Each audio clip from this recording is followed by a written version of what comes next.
Hi, everyone. We're going to let people start filtering in and let the slow pokes early in the morning on the West Coast get a minute. For those that are from CreatorIQ and don't know me, I'm Connor. I'm the co-founder of Tribe Dynamics, and I am based just outside of San Francisco. It's about 8 a.m. here, a little rainy outside, which is nice. California needs it. And then for those who don't know me, I'm Tim Sovay, longtime executive at CreatorIQ. I'm based in Boulder, Colorado. So 9 a.m. for me and a partly sunny, windy day outside. There you go. Well, Tim, what I think we should just get going. We'll start talking about the Tribe CreatorIQ stuff, and then, that'll give the bulk of the people that are coming in a few minutes late, they can get into the survey. That sound good? Great. Go ahead and kick it off. Awesome. So, well, why don't you first start off with kind of what the idea is behind kind of putting us together? Yeah, so really, really excited. I think most people hopefully on this webinar know that CreatorIQ and Tribe Dynamics came together late last year. Our real focus, and I would say, Connor, you would agree, a combined energy was really to build out the strongest and true end-to-end influencer marketing solution, really focusing on management, measurement, and the ability to maximize or scale both your paid and organic communities. Yep. And in terms of benefits, right? Because as Tribe, why did we do this? Because we'd considered an independent path in which we'd gotten several term sheets. We're going to raise money, continue to grow as a kind of a solo business. But when we looked at the complementary nature of the two businesses, it made a lot of sense, right? So on the Tribe side, I think we had a few things that CreatorIQ didn't have that could be really big benefits to them as customers. One was we were really good at earned media monitoring. So being able to pick up all of the organic content that's being created about a brand, which is, the majority of the content.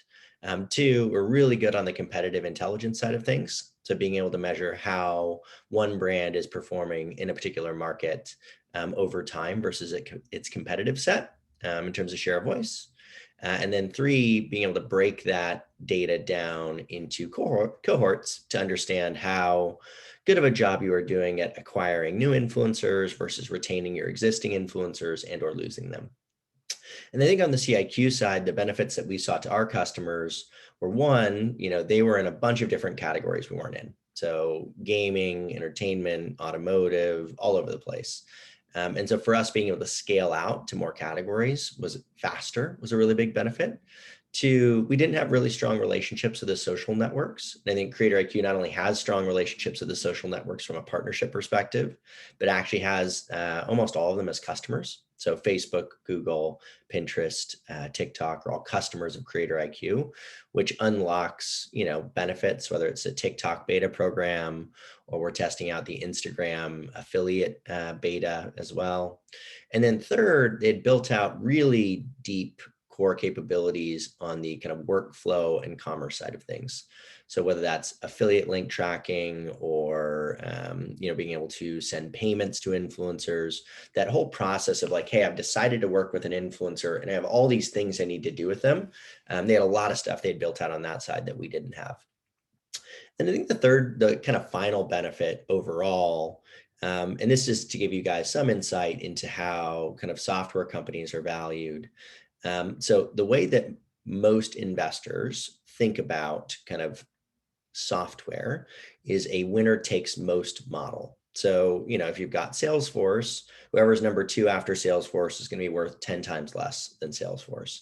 So number one, from an investor perspective, at the time, Tribe was probably around this third or fourth biggest, and CreatorIQ was the biggest. So together, we're by far the biggest, which I think helps on the fundraising side of things. From a customer perspective, customers tend to like to pick whoever is the incumbent or the largest player because they're the ones that are going to get the best partnerships, the best fundraising, the best kind of tools over time. And then third, the social networks, which are critical to us in the long term, are also going to favor the biggest player, right? Because that's the safest bet. And so for us, putting it together as a business just made it so that we were, we were more than likely going to be the big winner over time, right? So that was some rationale on it. Now, what I want to get into that I think is kind of why most of the people that are here, is all of the research that we've done and the survey results very specifically that we conducted towards the end of 2020. 2020, oh my God, my years are getting scrubbed, 2021. So what we do is we do this survey every year, and we survey the brands and we survey the influencers. We got about 147 brands and around 200 influencers that responded to the survey. Of those, about 2/3 of the brands were independent, about 1/3 of the brands were strategically owned. Similarly, about 2/3 of the creators were part-time, 1/3 of the creators were full-time.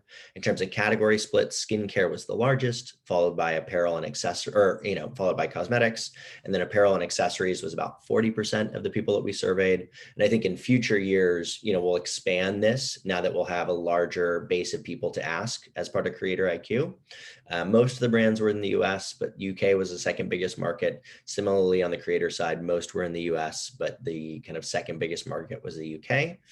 And yeah, so that's who the actual kind of survey respondents were. And then, all right, I will, and then I'll set the stage, right? So from really taking a step out from the survey, from a macro level, just fascinating to see, and shouldn't be a surprise for anyone on this call, just the explosive growth, or the hockey stick of creator growth over the last 5 to 10 years. So today, approximately 50 million people worldwide identify as creators. This is part of the Great Resignation. This is the rise of a new creative class. And we're in the middle of this hockey stick growth. It's not slowing down. And part of that is because 86% of people surveyed by Morning Consult, ages 13 to 38, said they're willing to try out influencing online. And 61% of them said they're already posting online about brands that they love without receiving any compensation. So you grow a big enough audience, you should get paid for it. And then, really on the brand side, if you go to the next slide, Connor, it shouldn't be a surprise that brands are investing heavily into this category. Leadership, as part of the survey, is no longer an issue. Just 12% of brands consider a lack of leadership a roadblock to their growth. That's half of what it was just a year ago in 2020. But despite teams seeing increases in team size and budget, they still cite these as the two primary issues or roadblocks for their growth. So 53% saw a slight or significant increase in team size versus only 6% saw a decrease. And 2/3 of survey responses saw an increase in budget. So only 13% saw a decrease. So everything moving in the right direction. But I think for those who maybe responded, who are really in it, not moving fast enough to really capture the opportunity at hand. for sure. And what tends to happen, right, when you don't get the kind of head count you need is something that we'll investigate here. So this is a top 5 skincare brand in the US that everybody on this call will know. And what we did was we broke their influencer community out into 3 different cohorts, right? So they've got retained, lost, and new. Retained influencers are influencers that this brand retained from last year to this year. You can think of this kind of like retaining a customer, right? So if you got a customer last year, you want them to be spending more this year than they did the year before. So for this brand, they had 2,300 influencers that talked about them in 2019. And what's great is they actually provided more value in 2020 than they did in 2019. So $119 million in EMV versus $91 million in EMV. And for those that don't know EMV, think of this as consumer engagement, right? So how many influencers were talking about it? And then when they did, how many consumers engaged with it? Second, they lost about 1,600 influencers that represented about $14 million in EMV. So a relatively small percentage to actually lose. And then third, they added 3,500 new influencers that represented about 4 times as much as what they lost. And so this is a really healthy community. And this company was at that time acquired for a ton of money, right? And this number on the right-hand side, this annualized retention rate, gives you an idea of how good of a job they're doing at getting influencers to stick around over time. Now, what happened in 2021 was we didn't see the same metrics. So if you're to look at those retained influencers, they retained about 3,000 of them, and they produced about 156 million in 2020, but only 96 million in 2021. So think of this as the same customers that were buying from you last year are now buying, call it 30 to 40% less this year than they were the year before, right? That's not good. And it is almost impossible as a business to build a really big business if you have poor repurchase rates. And we see the exact same things here from an influencer perspective. If you're going out and you're recruiting influencers and then they're not sticking around with you over time, it is impossible to build one of these billion or multi-billion-dollar brands that have done it using influencers. Second, they lost about 2,800 influencers that represent about $27 million worth of coverage, so a higher percentage than before. And third, although they added about 3,000 new influencers, it didn't even offset what they lost from their core, right? So they lost 27 million and only gained 23 million. And you can think of this like essentially they did all this effort, all this time, all this work to go out and recruit new people. But despite the fact that they did all this work, because they lost so much from their core, it was like they drove in circles for the year, right? And this isn't like a 1-year trend. So this is their annualized retention rate over a 3 or 4 year time span. So 121% in 2018, 152% in 2019, 113% in 2020, and then 55% in 2021. And so what we find is that this influencer game is very much a momentum game, right? And to get back to that original point about headcount, what happened, if we were to go back to 2019, so if you look at these two numbers, so look at new and look at lost. So new, they added 3,500 new, and they lost 1,500, meaning on a net basis, they added 2,000 new relationships that they needed to manage as a team. And so what happened was each year, their community, right, the number of influencers talking about them primarily organically doubled and doubled and doubled and doubled, but their team only grew by 20%, 20%, 20%. And so then what happens is those same influencers that were getting all the love and all the attention and all the product from your team, all of a sudden the people on the bottom of that list aren't getting the same love and attention and relationship building that they used to get. And instead, they're getting love from, from a Glow recipe or from a Youth to the People or from a Tula, right? And so what they do is over time, they start to shift their content. Like, okay, I'm still talking about this brand. I'm just talking about it 20% less this year than I did the year before. And although that's kind of very small, or it seems small, if you add it up collectively, it ends up being a massive, massive difference. And so this is why, as an organization, kind of headcount management and being able to understand how big your team should be is so critical. So zooming out, not surprisingly, based on what Conor just said, creator discovery and creator retention were two of the top three most important aspects of the survey respondents in their challenges, right? So 58% stated that creator discovery was a massive goal, and almost 2/3 talked about creator retention as a core challenge, and really cited retention is somewhat challenging or very challenging. So, as we think about not only team, we also need to think about tools, right? So how you build a team and what work they're doing and how you scale that team is absolutely critical. And 40% of survey respondents talked about their tool being inadequate and helping them solve these exact challenges. So obviously, these topics are critical to what CreatorIQ and Tribe are solving. And we're spending a ton of time in these areas, hopefully helping you be able to scale and retain creators at a much higher clip. Yeah, and one thing I'll add there is I think that was part of the motivation behind actually combining the companies. I think in a new category, if you can imagine what Salesforce looked like 5 or 6 years in, right? It isn't what it is today, right? There are significant advancements in tools and things that they had to combine to get to a product that like really could solve 100% of somebody's needs. And so for us, when we looked at CreatorIQ and Tribe, because they were so complementary and because we'd gotten so good at the individual things we had done, we thought together it'd be a more kind of holistic solution than apart.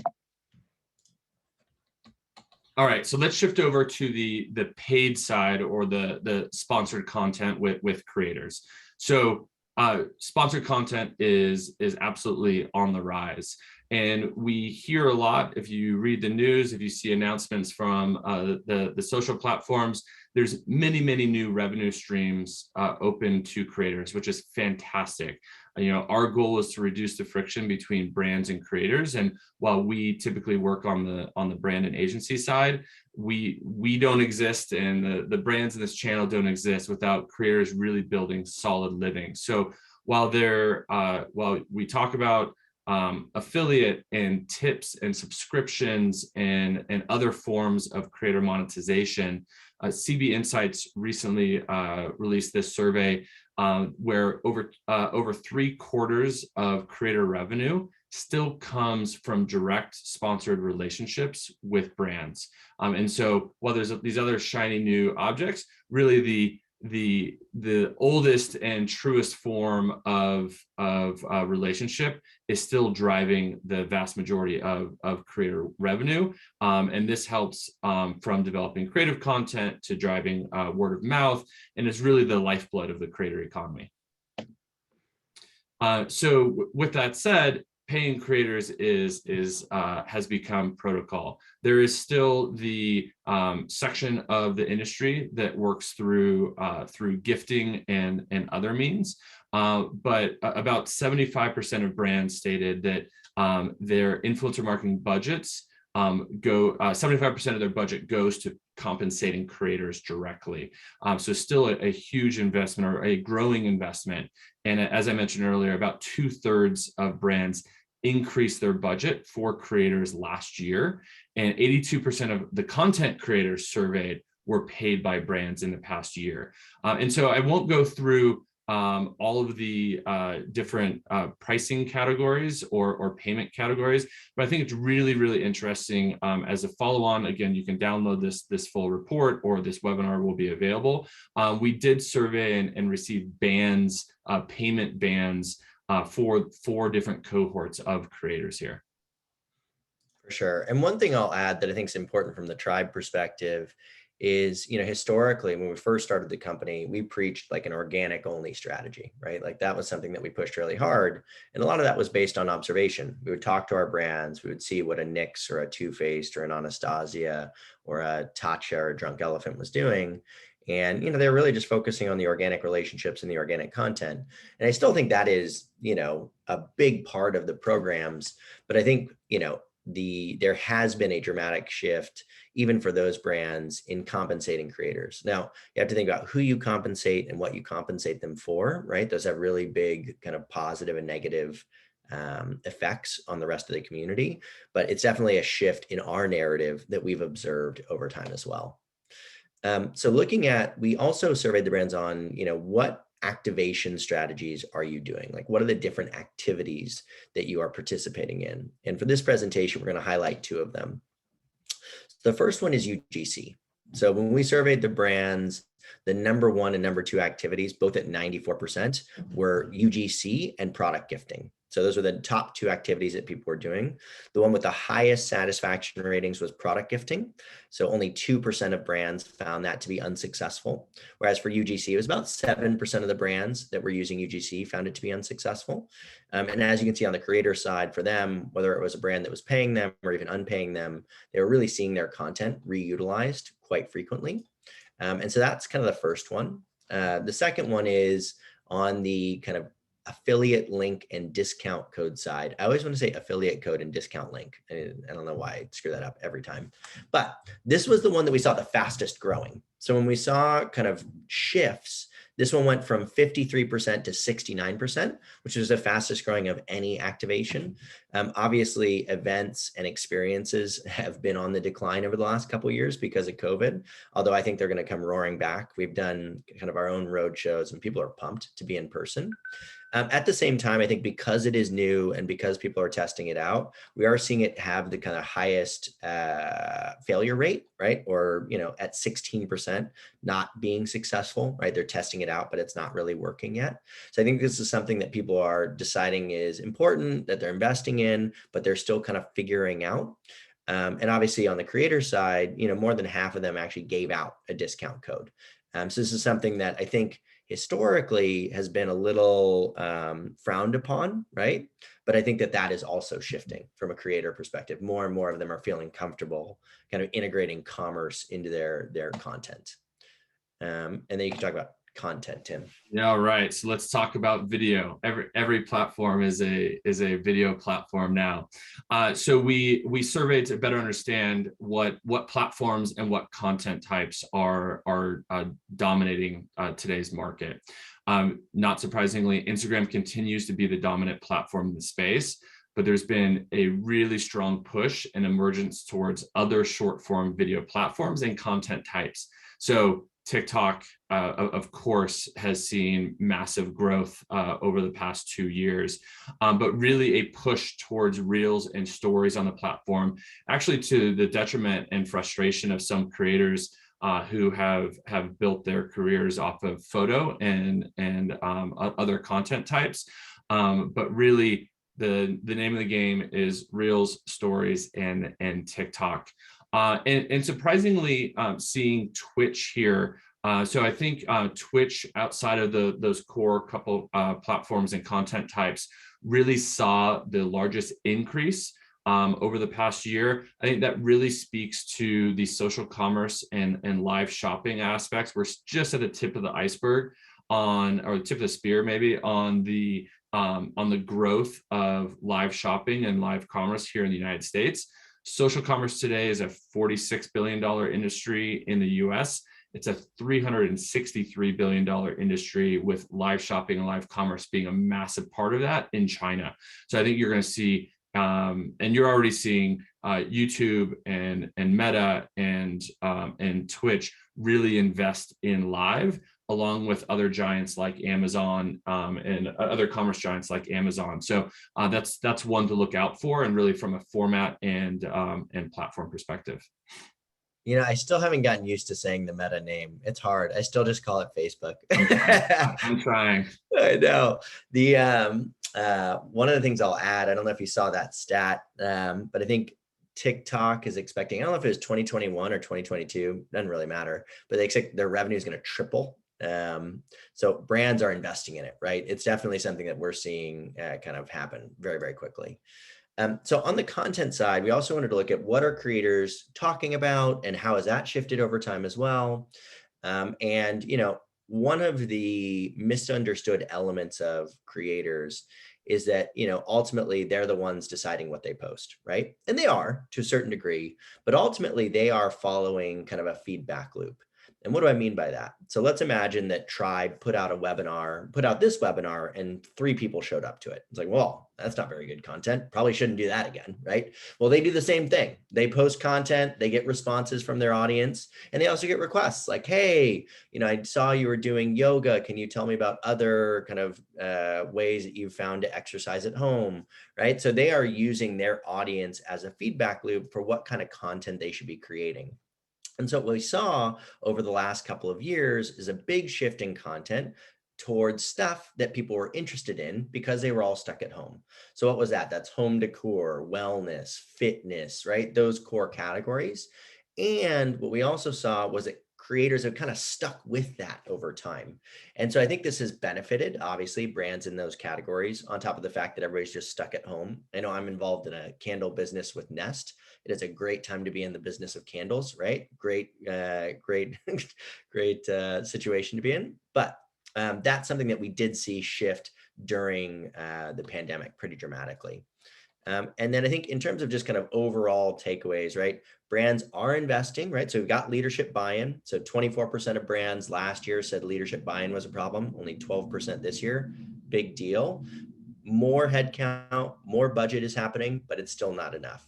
Creator discovery and retention seem to be the 2 key priorities that are not being fully solved by platforms yet, but we're working on it. And then video content is key. Instagram continues to be the #1 platform, but TikTok's growing really rapidly. Twitch is growing really rapidly. And obviously, COVID-19 has had some impacts on the types of content that creators are doing. And then finally, for us, I think one of the things that can get lost in this sometimes is, I think measurability is awesome, right? You could be able to set up kind of a discount code or an affiliate link and be able to see bottom of the funnel revenue is great. But what we are seeing, and we've seen, for many years now in a row, is this is creating massive shifts or is resulting in massive shifts in market share and market cap. So out of the top 10 independent skincare brands, 8 out of the 10 have been acquired. And the other 2 that have not been acquired are Glow Recipe and Summer Fridays. Glow Recipe was just quoted at being at 100 million in revenue, and Summer Fridays is growing super, super quickly. They've almost all been acquired at high multiples by strategics. So Procter & Gamble, L'Oreal, Shiseido. You'll see the brands listed on the right-hand side: Tula, Tatcha, Drunk Elephant, Youth to the People, CeraVe, Supergoop. And this is not, I'm showing you skincare because I think it's really having a moment right now, but this is happening across categories. So in fashion, you'll see it with Revolve, which is a multi-billion-dollar brand, Boohoo, multi-billion-dollar, Fashion Nova, multi-billion-dollar, on down the list. And then in alcohol, you'll see it with Terramana and the Rocks alcohol brand, where I think he's doing, at the time, like right now, so when Casamigos, which is George Clooney's tequila brand, got acquired for $1 billion, he is doing, I believe, 2 to 4 times, somewhere in that range, the number of sales, right? The Rocks alcohol brand is. Roblox in gaming, right? This is happening kind of everywhere, right? And so we want to make sure that when you are measuring it, measure the bottom of the funnel, but measure every stage, right? What's your share of voice in the market? How are your individual relationships and campaigns doing? And then what's it turning into in terms of the bottom of the funnel revenue as well, that's immediately trackable. So anyways, with that, we didn't say it at the beginning, but we wanted to give you guys time for Q&A. So if there's any specific questions, and they don't have to be, necessarily relevant to this presentation, just type them into the Q&A and we'll answer them. And if not, if everybody's ready to go on with their morning, we'll go on with their mornings. You guys let us know. The chat is open. Chat is open. And unfortunately, we didn't plant any fake questions. So if you guys don't ask any questions, there won't be any questions. All right. I'm going to give it a 10 count. 10, 9, 8, 6, 5, 4, 3, 2, 1. Okay. All right. Let's wrap it up. I think that was great. Thanks so much for hopping in, Tim. Can you do a quick glance at Q1 numbers for 2022? Rudy, I will follow up with you. Just email me. It's Conor, CONOR @tribedynamics.com or Conor.Begley CreatorIQ.com. And I'll give you specific category numbers. We can speak to Q1 benchmarks are very close, if not ready, hot off the presses. So yes, definitely something that we can share. Yeah, for sure. Awesome, guys. Well, have a great morning. I hope this was helpful. Hope everybody learned something. And thanks again. All right. Thank you, everyone. Bye.